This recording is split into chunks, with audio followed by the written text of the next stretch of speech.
सद्गुरुदेव की।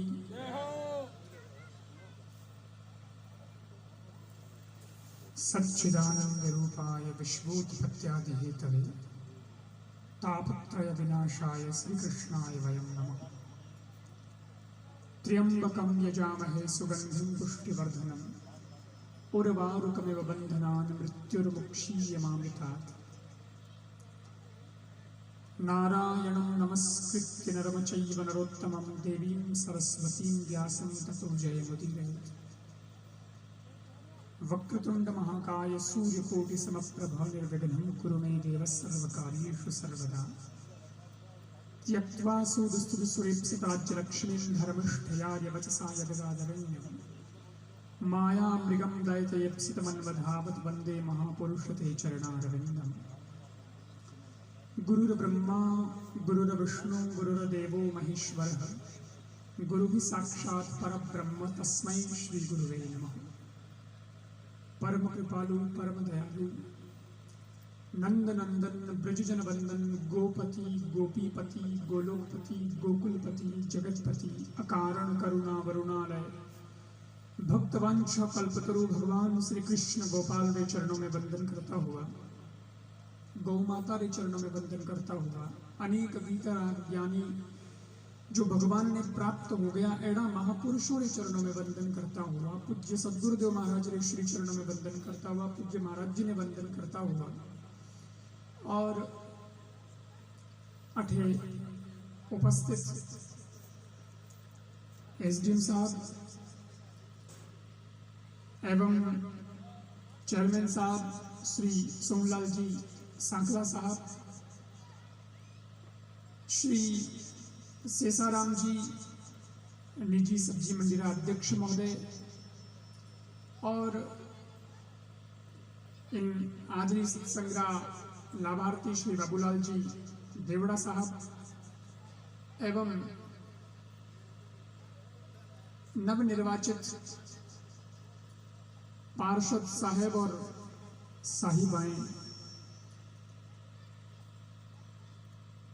उपस्थित आप सभी भगवत भक्तगण, वत्सल्यमती माताओं बहनों, भामाशाओं, सत्संग मंडली, रामनिवास जी कुड़िया साहब, जारे माध्यम से वो लाभ भी आप लोगों ने प्राप्त हो रही है, क्योंकि आप रो विशेष प्रयास हो जिनमें शिव कथारो आयोजन आज की श्री रूपमुनि जी रूकी देवी गौशाला साथी में है वटे आयोजन हो रही है। काले उन्हों विराम रो दिवस है और आप रीज की द्वारिकाधीश गौशाला है, 18 जकी सत्संग मंडली है जका लोग जुड़ोड़ा है। जानो भी बड़ो सुंदर भाव हो जब मैं कथा आयोजन शुरू हुई ने कल दिन पधार गया था आप लोग और निवेदन करियो और समय प्राप्त हो।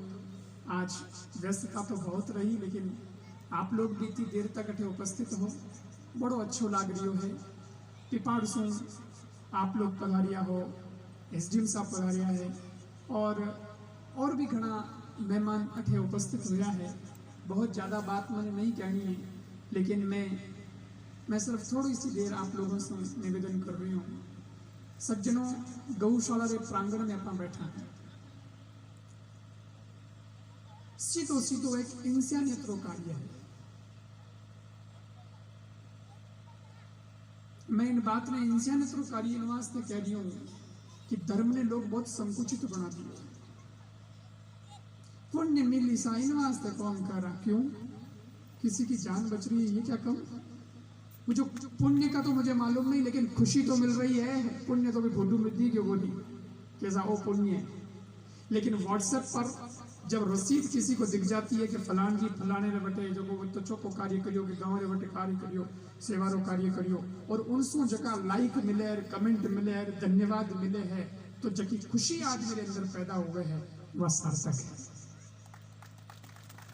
आपके अच्छे कार्य और बुरे कार्य का आपके पास प्रमाण क्या हो सकता है? अगर तर्क के आधार पर ही बात करा तो मैं समझूं कि जिन कार्य में करने से आप खुद आपकी आत्मा से दूर हो जाओ वो बुरो कार्य है, और जिन कार्य के करने से आपकी आत्मा भी ना छूटे वो सत्कार्य है। अब आ गायरी सेवा इन्हें जब गुड़ देवा, इन्हीं जब सेवा करा, इन्हें जब चारों चरावा, तो आपा ने कहीं मिले खुशी मिले, एक आनंद की अनुभूति होती है। आदमी भले कि नहीं कहे या नहीं कहे, लेकिन अपने आप में अनुभव तो करे, आज भाई हमारे हाथों इच्छों को काम हो। उसका मानक कौन, उसका साक्षी कौन, जिस कार्य को आपने किया कि आज हमारा कार्य वो क्यों वालों कौन, कोई भीतर बैठो है, कोई महसूस कर रही है, वही तो कह रही है कि हाँ वो काम हमारे द्वारा बहुत चौक हो। मैं बस आपसे इतना ही निवेदन करना चाहता हूँ, आप लोग बहुत अच्छा कार्य कर रहे हो। एक संस्मरण सुनिएगा, टाइटैनिक जहाज, बहुत बड़ो जहाज, आज उन्होंने अस्तित्व नहीं रहे, वो डूब गए समुद्र में, लेकिन बहुत मोटो जहाज टाइटैनिक। क्योंकि शिक्षा क्षेत्र से जुड़ा बहुत सारा लोग अच्छे उपस्थित हैं, तो मैं आपने निवेदन करूंगा, टाइटैनिक जहाज रात दिन जिन दिन बुरा आया, जिन उन बुरो दिन आयो वो डूबन लग गयो, तो समुद्र के अंदर जब टाइटैनिक जहाज डूब रही हो, अब देखो साहब जहाज बहुत मोटो, कोई यूं तो धड़ाक डूब तो गयो, वो कहाँ करो तो अब वो बहुत मोटो जहाज, डूबते भी टाइम लग गया, तो वो जो डूबन लग गया और स्थिति आ हो गई, अब जहाज चलाने वाला वो कह रही हो कि साहब अब ये बच नहीं सकता, वो जहाज जो चला रहा था वो खुद भी उसमें मर गया था। लेकिन आप तो सार सुनना, जहाज जब डूबने लगा तो गन शॉट डाले गए। वो क्या होता है, वार्निंग के लिए होता है कि भाई कोई इमरजेंसी में कि नहीं ठा पड़ जाए, आड़े पाड़े अगर कोई होवे तो माने कोई बचाने आ जाए, मदद करने आ जाए, तो कम से कम लोगों की जान बच जाए, तो वो गन शॉट डाले जाते हैं। गन शॉट डालिया और वे बहुत दूर तक दिखिया करें। अब सुनो, 9 किलोमीटर की दूरी माते समुद्र में, 9 किलोमीटर की दूरी माते बहुत नजदीक कुछ लोग समुद्री जीवोरी स्मेलिंग करने वाला लोग बैठे हैं। मैं आप पर समुद्र में उन जीवों ने पकड़ लिया, उन्हीं तस्करी वाले करने वालों वो दंड वन था पड़ी के अट कोई जहाज खतरे में है, क्वेश्चन हो गया है, चेतावनी हो गई है,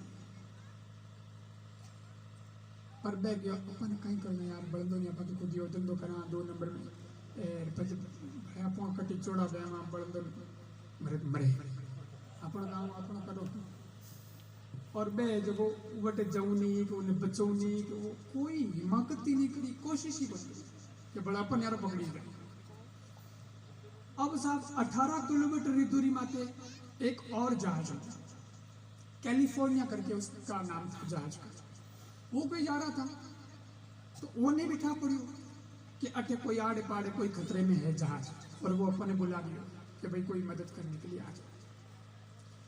तो उन्होंने कहा यार रात का समय है, ये आइसबर्ग वगैरह है, फलाना है, बिगड़ा है, अपन कभी और फंस न करा, रात ना में अपन भी सुरक्षित को नहीं, बच्चों ने जामा तो हाँ मन तो घना ही है कि मदद करा, लेकिन अपन खुद कटी नहीं फंस जाऊँ, इन वास्ते सुबह जाम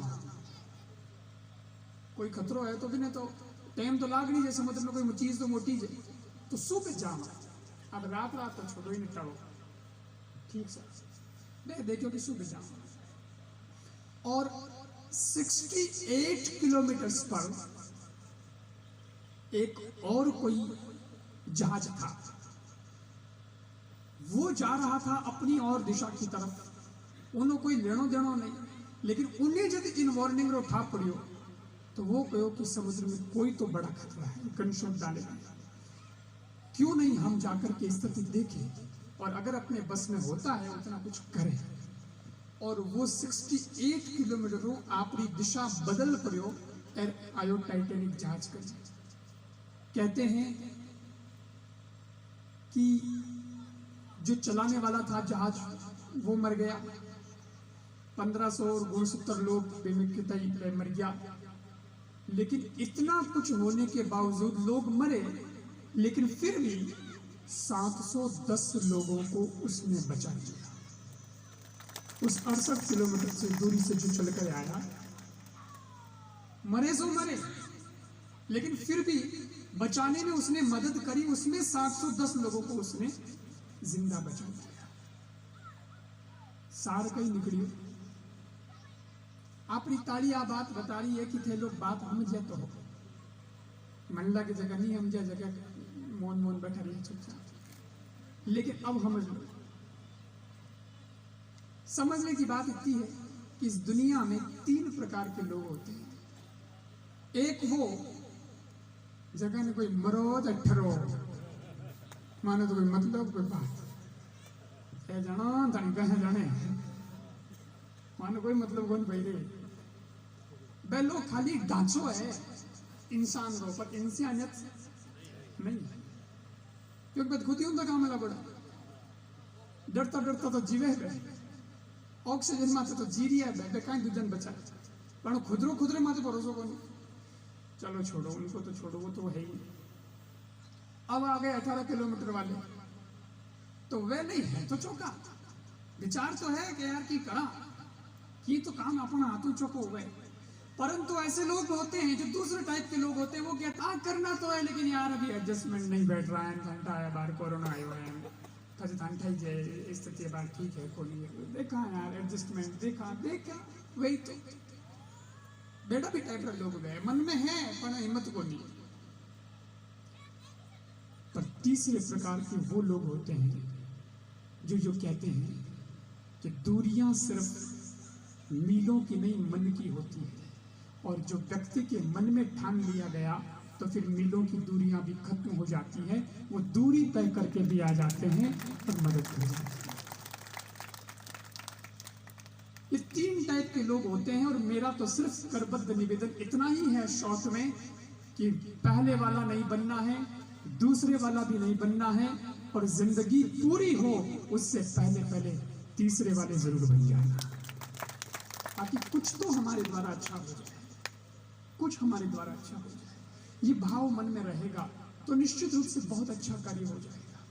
ये जो आप लोग कार्य कर रहे हैं, ये मैं समझता हूं कि वो तीसरे नंबर वाले लोग हैं, जो कोई साथी से चलकर आ रहा है, ठेठ गांव से चलना रही हो, कोई ढाणी चलना रही हो। बार सरपंच साहब बहुत सुंदर घोषणा करी, और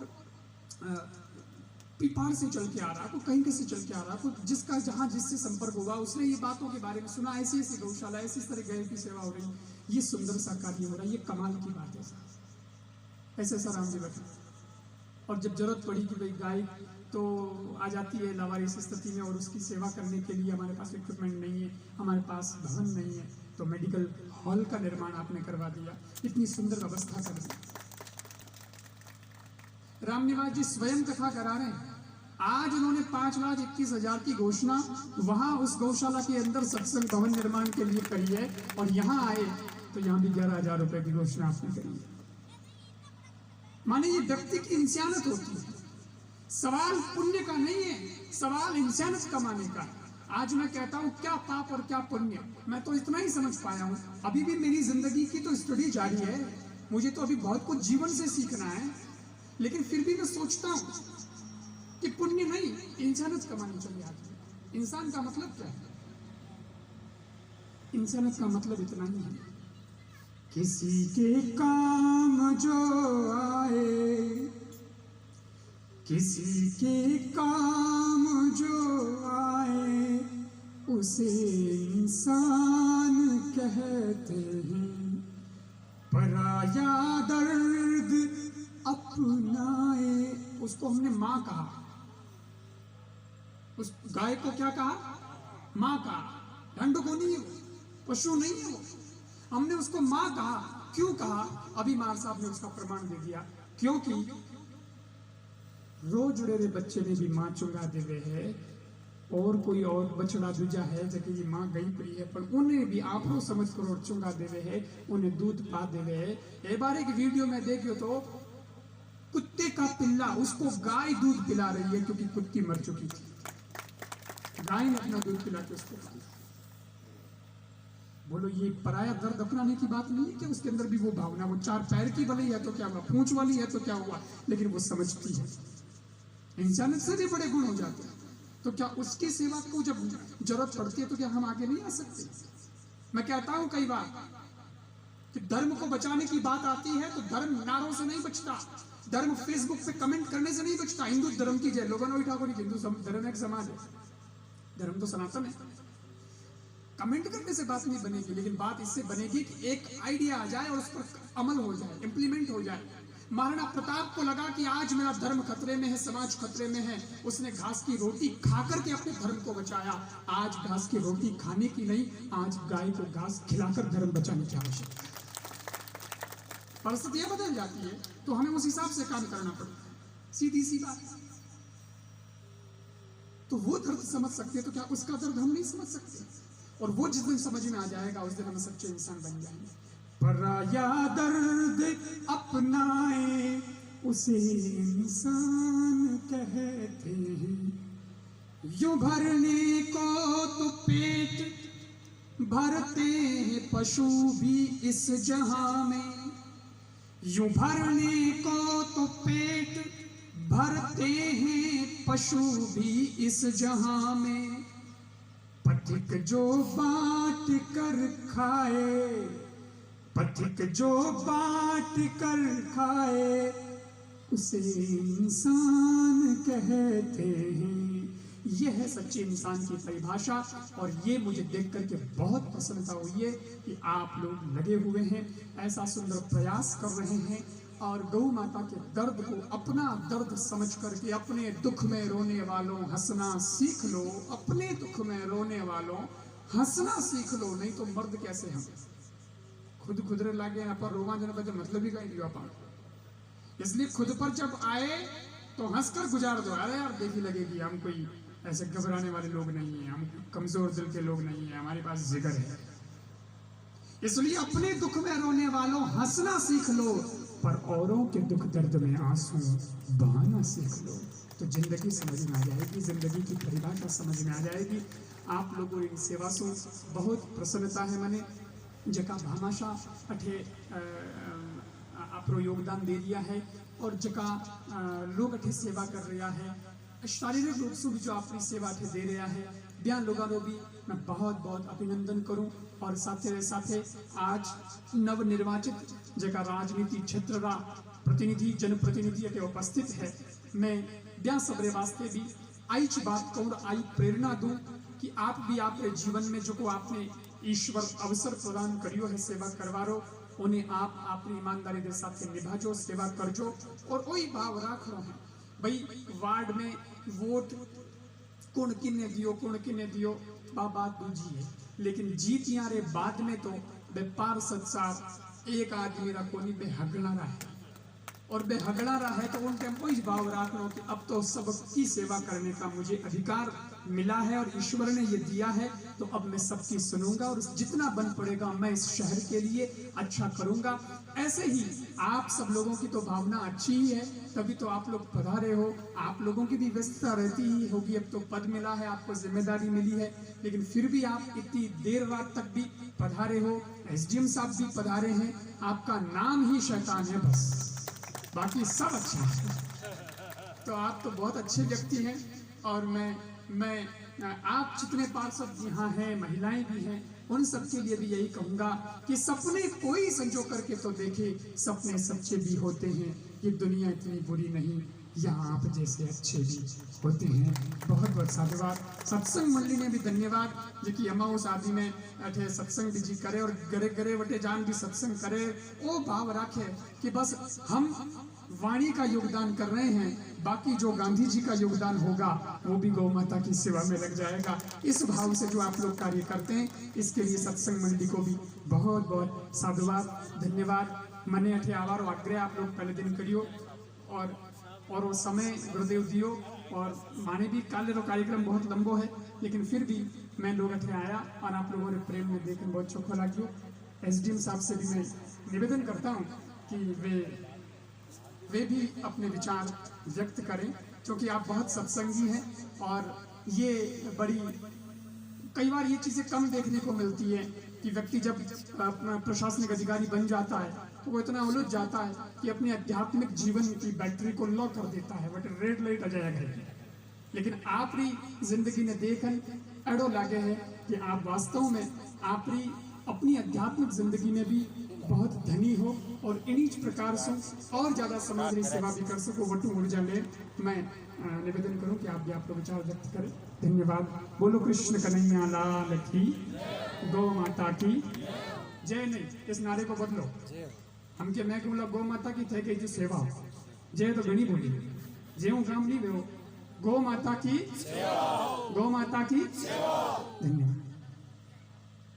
प्रातः स्मरणीय गुरुदेव राजाराम जी महाराज, प्रातः स्मरणीय गुरुदेव कृपाराम जी महाराज, मंच पर विराजित संतगण, मातृशक्ति, नवनिर्वाचित सभी पार्षद और इस प्रांगण में विराजे हुए समस्त मेरे आदरणीय सज्जन, सुरेश जी, रामनिवास जी कुड़िया साहब, निजी शिक्षण संस्थान के जितने भी यहाँ पधारे हुए सज्जन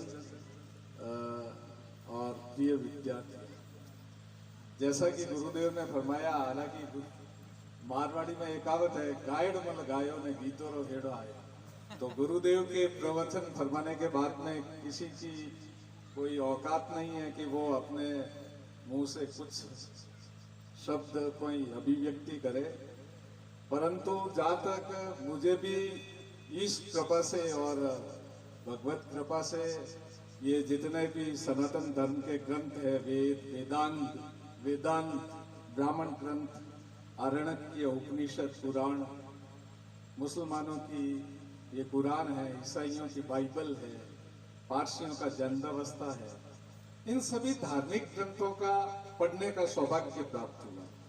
और मैंने जो निष्कर्ष निकाला वो यह है कि सभी धार्मिक ग्रंथों का सार यह है कि एक तो ईश्वर है, इस बात को आप मानो, और दूसरा ईश्वर के 3 काम है, सृष्टि का सृजन करना, पालन पोषण करना और विध्वंस करना।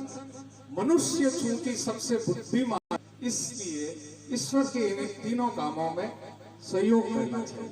अब पहला काम यह है कि ईश्वर है, यानी ईश्वर के अस्तित्ववाद को स्वीकार करना।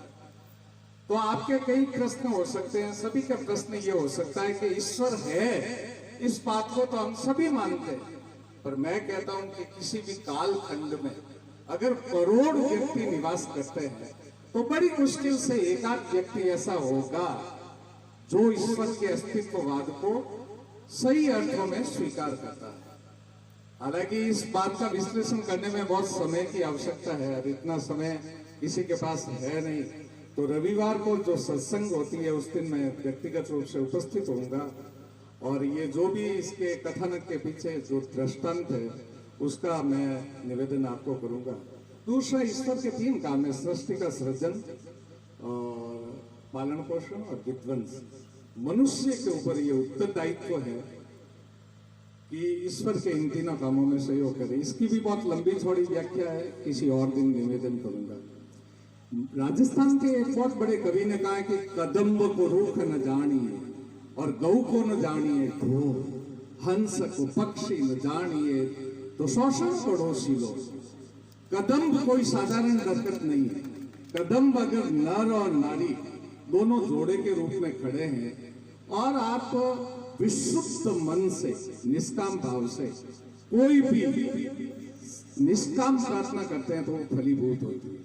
और जैसा कि अभी गुरुदेव ने फरमाया कि 33 कोटि देवी देवता, 33 प्रकार के देवी देवता होते हैं। प्रातः उठते ही किसी एक जीव में 33 कोटि देवी देवताओं के दर्शन करने होते हैं, तो गौ माता के दर्शन कर लो, 33 कोटि देवी देवताओं का दर्शन हो जाता है। हंस को पक्षी ने गानी, पहले ये बताते हैं वैदिक काल में कि राजहंस वाणी किया करते थे। तो हंस कोई साधारण पक्षी नहीं है, तो शोषण पड़ोसी लोग। एक प्राचीन समय में शासन की एक सिस्टम हुआ करता था, जागीर का एक सिस्टम हुआ करता था। यूं सैकड़ों शासन है, पर सिलोड नाम का जो गांव है वो अद्भुत है। वो उसका अस्तित्व सतयुग में भी था, त्रेता में भी था, और द्वापर में भी था, और आज कलयुग में भी है। तो मेरे निवेदन का करने का मकसद ये है कि सृष्टि के रचना काल से लेकर आज दिन तक विदुर जी के मुकाबले कोई नीतिकार नहीं हुआ। विदुर जी ने विदुर नीति में 1111 बात लिखी, हर एक सब्जेक्ट पर उन्होंने एक ही बात लिखी, पर वो एक आध बात भी इतनी आत्मिक और इतनी मार्मिक है कि उसका एक अंश भी जीवन में उतार ले तो आदमी की जिंदगी में कभी कठिनाइयों का सामना नहीं करना पड़े। धन एक सब्जेक्ट, धन के लिए विदुर जी ने लिखा है कि धन की 3 गतियां हुआ करती है। प्रथम और उत्तम गति यह है कि आप दान पुण्य करो। द्वितीय और मध्यम गति यह है कि खुद पर और कुटुंबियों पर खर्च करो। धन को इन दोनों गतियों में गतिमान करने का अधिकार आदमी के हाथ में नहीं है, चाहे किस गति में लगा सकता है। प्रथम और उत्तम गति में भी लगा सकता है। और यूं मारवाड़ी में कहावत है कि पयो कालजर पीट लिया करे, पयो दोनों छड़े। और एक कहावत और है कि कोडियो और टक्को कदी ठाकुर द्वारे नहीं छड़े। और आप वो दान पुण्य नहीं वे तो कम खुद मते और कुटुंबियों मते तो खर्च करो। धन अगर अनुभवी गतियों में नहीं गयो तो तीसरी गति नाश अपने आप भेजे ही बने वास्ते आपने हाथ पैर हिलाने की जरूरत नहीं। तो भगवत कृपा वे, साधु संतों की कृपा वे, वडेरों की पुण्य ही वे, तो धन प्रथम और उत्तम गति में जाए। और प्रथम और उत्तम गति में नहीं जाए तो कम द्वितीय और मध्यम गति में तो जावना ही चाहिए, ताकि वो नाश गति में नहीं जाए। और देखो एणु सृष्टि की रचना कालों लेपरों आज दिन तक कर्ण रे मुकाबले कोई धनी पुरुष पैदा नहीं हुआ। कर्ण एक तो दान पुण्य करतो बिना बाद में भी विनी नयन नीचा रहता। तो कोई कवि प्रश्न कीधो ये तो दान पुण्य करती गया बिना बाद में भी नयन नीचा क्यों है? जन कर्ण एक बहुत सुंदर जवाब दिया। कर्ण कहो के देण हार कोई और है और देवत है दिन रहन। कहीं क्यों कर्ण कहीं फरमाया कि देण हार कोई और है देवत है दिन रहन। लोग मोही भ्रम करे तासो नीचा ने। देवण वाला तो और कोई है और रात और दिन दे दियो और लोग मारे माथे भ्रम कर दिया है अणवास्ते नैन नीचा है। आगे कर्ण क्यों कर डाबो हाथ अगर दान करे तो जीवना हाथ में पतो नहीं लागना चाहिए। और जीवना हाथ अगर दान करे तो डाबा हाथ में पतो नहीं लागना चाहिए। वो तो है दान पुण्य। हमारे भाई साहब बता दिया था कि 5100 बना रहा नहीं 11,000 बना रहा। ठीक है दान पुण्य करती हो गौ माता काम आई पर वो कोनो विसर्जन दे गयो कोनो पुण्य नहीं मिले। आप लोगों तो नाम ले लियो, नाम है मीनो नाश है। तो वो आप जो 5100 रुपया दीता और आता आत्मा पुण्य और विसर्जन दिया। तो संत महात्मा बहुत सारी बातों फरमाए। मैं तो एक छोटो सा बालक हूँ और कोई मारी थी औकात भी नहीं है कि मैं आपने कोई बातों बता सकूँ। पर जितनी जानकारी आप निवेदन की दो मैंने टाइम दी दो और संत गण की कृपा भी मेरे वास्ते बहुत बहुत आभार, प्रणाम, सादर अभिवादन। जय भारत, जय राजस्थान, जय विपाट। Thank you.